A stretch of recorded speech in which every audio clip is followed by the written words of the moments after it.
Welcome to learning corner. பழமொழி 400ல் இருக்கக்கூடிய 400 பழமொழியை தினம் ஒரு பழமொழியாக பார்த்துட்டு வரோம். இது வரைக்கும் 100 பழமொழியை நம்ம சேனலில் ஷார்ட்ஸாகவும் 10 பழமொழியாக ரிவைஸும் பண்ணிட்டோம். அடுத்த 10 பழமொழியை தான் இன்னைக்கு ரிவிஷன் பார்க்க போகிறோம். முதல் பழமொழி, பாஞ்சேரி பற்கிழக்குமார் அவையிலே புன்சொல். நல்ல அறிவினை உடைய அறவோர் உள்ள ஒரு அவையில் புகுந்து ஒரு மூடன் புன்சொல் பேசுறதுக்கு முயலும்போது அது அவனுக்கு அவமானத்தை தரும். இது எதுக்கு சமன்னு சொல்கிறாங்கன்னா, பாணர் குடியினர் நல்ல இசை வல்லார்கள், அதாவது நல்ல பாடக்கூடியவங்க.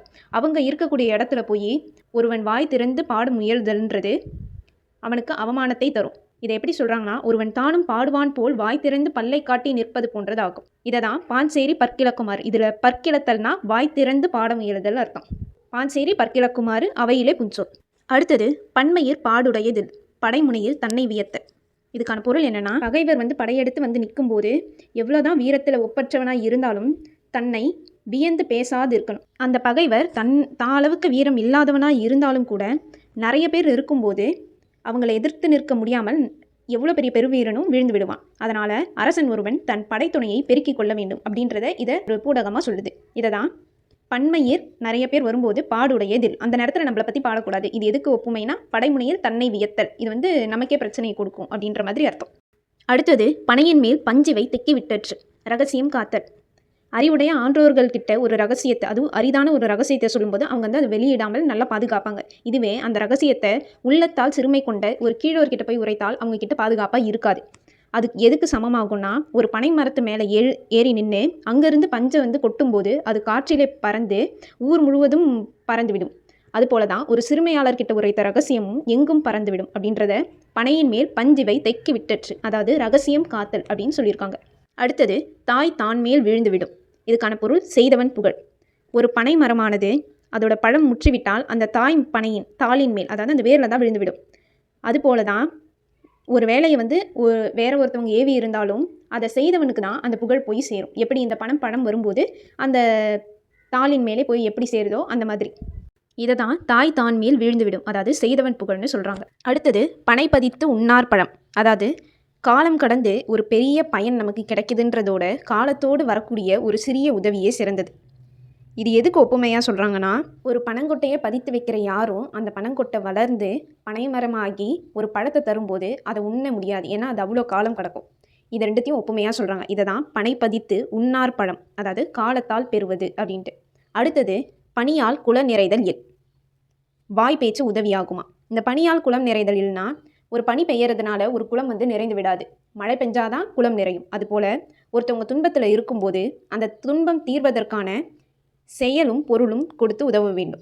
அப்படி இல்லாமல் வெறும் வாய் பேச்சு மட்டும் அந்த உதவியாக ஆகாது, அவங்களுக்கு உதவாது அப்படின்றது தான். பனியால் குளம் நிறைதல் இல் வாய் பேச்சு உதவியாகுமா, அதாவது பொருளும் செயலும் வேண்டும் அப்படின்றது தான் இதோட கருத்து. அடுத்தது, பறைக்கண் கடிப்பிடுமாறு உள்ளத்து மாண்பற்றார். அதாவது அரிய மாண்புகள் நிறைய வச்சிருக்கக்கூடிய உறவினர்கள் அமர்ந்து இருக்கக்கூடிய இடத்துல ஒரு மனதில் மாண்பில்லாத ஒருத்தவர் அந்த இடத்துல இருக்கும்போது அவரை வச்சுக்கிட்டே ஏதோ ஒரு ரகசியத்தை பேசினா அது எதுக்கு சமன்னு சொல்கிறாங்கன்னா, ஒரு பறையின் இடத்தை குறுந்தடியிட்டு ஊர் முழுவதும் கேட்க செய்ததுக்கு போல் எங்கும் பரவிடும்னு சொல்கிறாங்க. இதை தான் பறைக்கண் கடிப்பிடுமாறு. இதில் கடிப்புன்றதுக்கு என்ன பொருள்னா குறுந்தடின்னு அர்த்தம். அடுத்தது, பழம்பகை நட்பாதல் இல். பழம்பகை மாறாது. ஒரு நல்ல மழை பெய்த உடனே அந்த மண்ணில் இருக்கக்கூடிய புல் பூண்டு கிழங்குன்ட்டு எல்லாமே முளைத்திடும். இது எதுக்கு சமமாக சொல்கிறாங்கன்னா, ஒரு பகைவர் நம்ம கூட நட்பு வச்சுக்கிட்டாங்கன்னா, இல்லை நம்ம போய் அவங்ககிட்ட நட்பு வச்சுக்கிட்டாலும் ஏதோ ஒரு இடத்துல அந்த நட்பு நல்லா வேரூன்றும் போது அந்த பகை தான் அவங்க மனசுக்கு ஃபஸ்ட்டு வரும். அவங்க அந்த பகையை தீர்த்து கொள்ள தான் பார்ப்பாங்க. எப்படி இந்த கிழங்கு புல் பூண்டெல்லாம் வேர் முளைக்குதோ அந்த மாதிரி. இதை தான் பழம்பகை நட்பாதல் இல், அதாவது பழம்பகை மாறாதுன்னு சொல்கிறாங்க. அடுத்தது, பள்ளியுள் ஐயம்புகழ் பள்ளியில் பிச்சை கேட்டர்.